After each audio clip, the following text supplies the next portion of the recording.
नमस्कार बच्चों, आज हम पढ़ेंगे पैनल्स या डिस्ट्रीब्यूशन बोर्ड के बारे में। एक डिस्ट्रीब्यूशन बोर्ड जिसे panel board, breaker board, electric panel, distribution board या डीबी बॉक्स के नाम से भी जाना जाता है, इलेक्ट्रिकल सप्लाई सिस्टम का एक कंपोनेंट है जो आने वाली इलेक्ट्रिकल पावर को विभिन्न सर्किट्स में डिस्ट्रीब्यूट या डिवाइड करता है। साथ ही एक ही एनक्लोजर में प्रत्येक सर्किट के लिए प्रोटेक्टिव फ्यूज या सर्किट ब्रेकर प्रदान करता है। सामान्यतः एक मेन स्विच तथा आधुनिक डिस्ट्रीब्यूशन बोर्ड में आरसीसीबी की भी व्यवस्था की जाती है। पहला टॉपिक जो हम पढ़ेंगे वो है एमसीबी यानी मिनिएचर सर्किट ब्रेकर।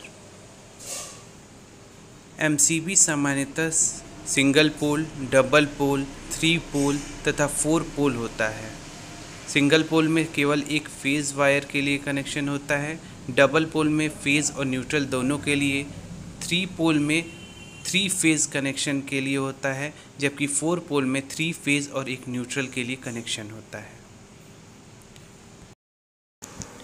एमसीबी यानी मिनिएचर सर्किट ब्रेकर का प्रयोग 100 एम्पियर कैपेसिटी तक के लोडों के ऑपरेशन में सेफ्टी पर्पस से किया जाता है। यह सामान्यतः ओवरलोड तथा शॉर्ट सर्किट से प्रोटेक्शन के लिए इस्तेमाल होता है। एमसीबी थर्मल या मैग्नेटिक ऑपरेशन पर काम करती है और ये हमेशा लो लोड कंडीशंस में इस्तेमाल की जाती है।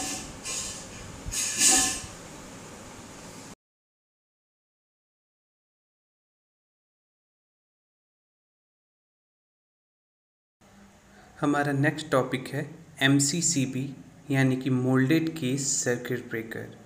एमसीसीबी सामान्यतः 3 पोल और 4 पोल होता है। 4 पोल में आपके 3 फेज़ और एक न्यूट्रल के लिए कनेक्शन की व्यवस्था की जाती है, जबकि 3 पोल में 3 फेज़ आपकी जो लाइंस होती हैं उसको कनेक्ट करने की व्यवस्था की जाती है। ये बेसिकली सेफ्टी पर्पस से प्रयोग होता है ओवरलोड या फिर शॉर्ट सर्किट कंडीशन में। एमसीसीबी एक्चुअली जहां एमसीबी का प्रयोग 100 एम्पियर तक ही होता है, इसका प्रयोग आप 1000 एम्पियर तक की रेटिंग के लिए कर सकते हैं। एमसीसीबी को ट्रिप करने की जो प्रोसेस होती है या क्रिया होती है, आप उसको एडजस्ट भी कर सकते हैं। एमसीसीबी भी एमसीबी की तरह थर्मल मैग्नेटिक ऑपरेशंस पर वर्क करती है। जब कभी सर्किट में कोई फॉल्ट होती है, एमसीसीबी अपने कॉन्टैक्ट्स ओपन कर देता है, जिससे कि जो सर्किट जिसमें फॉल्ट हुई है वो बाकी सर्किट से अलग हो जाती है यानी ओपन हो जाती है।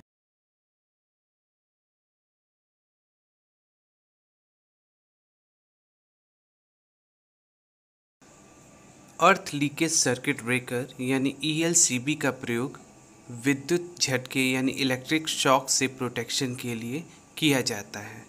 इसका उपयोग उन इंस्टॉलेशंस में किया जाता है जहां का भू प्रतिबाधा या कहिए कि अर्थ इम्पीडेंस बहुत अधिक हो। यह डिवाइस धातु के बने इनक्लोजर्स पर पैदा हुए कम वोल्टेजेस को डिटेक्ट कर लेती है और सर्किट को ब्रेक कर देती है। पहले इसका व्यापक रूप से प्रयोग होता था, किंतु नए इंस्टॉलेशंस में इसके बजाय आरसीसीबी यानी रेजिडुअल करंट सर्किट ब्रेकर का प्रयोग होने लगा है, जो सीधे लीकेज करंट को ही सेंस करते हैं।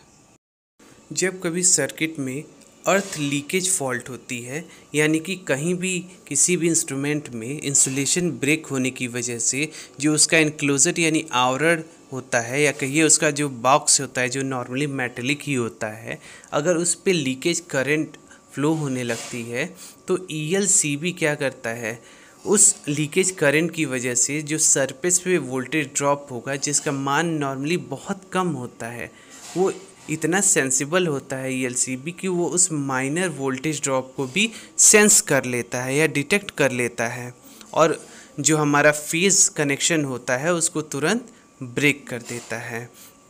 अब ये कनेक्शन तब तक आप वापस से इसको ऑन नहीं कर सकते हैं, या फिर कहिए कि सर्किट को तब तक चालू नहीं कर सकते हैं जब तक कि अर्थ लीकेज को आप करेक्ट ना कर लें।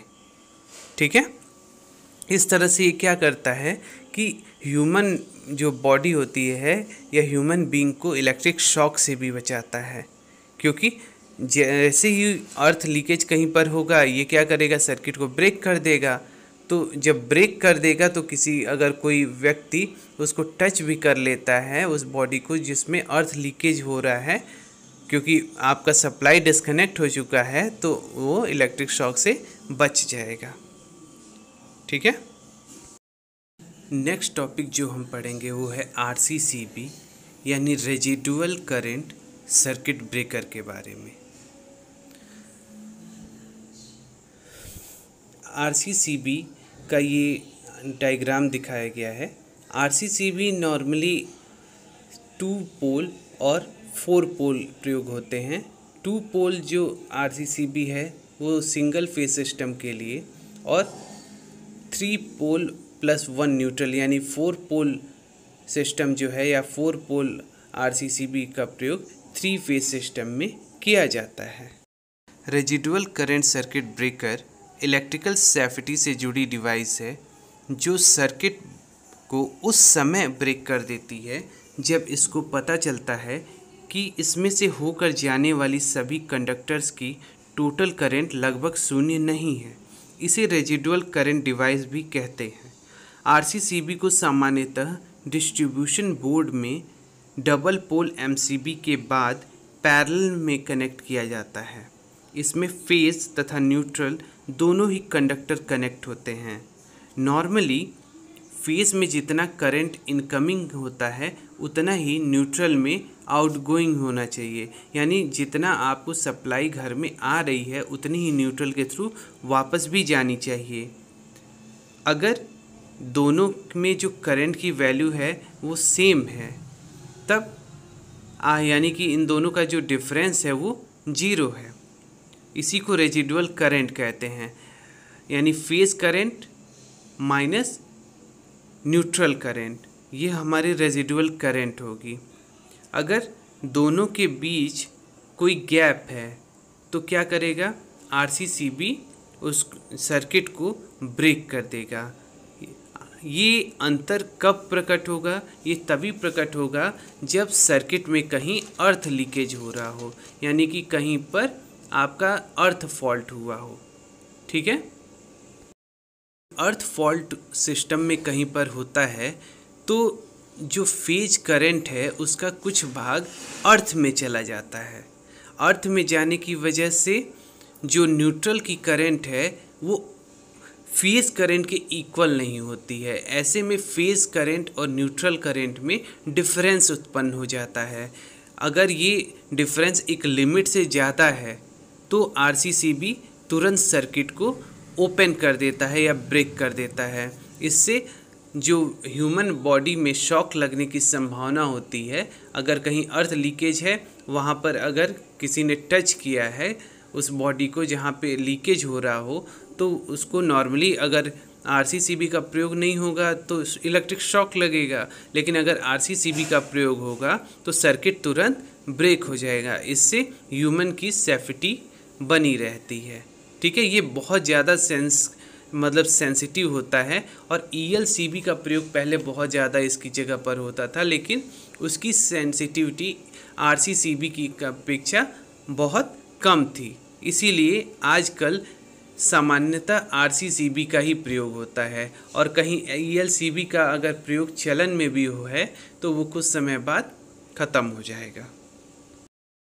आज के वीडियो लेक्चर में अब इतना ही। अगले लेक्चर में हम सिंगल फेज डिस्ट्रीब्यूशन सिस्टम और 3 फेज डिस्ट्रीब्यूशन सिस्टम में क्या क्या कंपोनेंट प्रयोग होते हैं उसके बारे में डिटेल अध्ययन करेंगे। Thank you.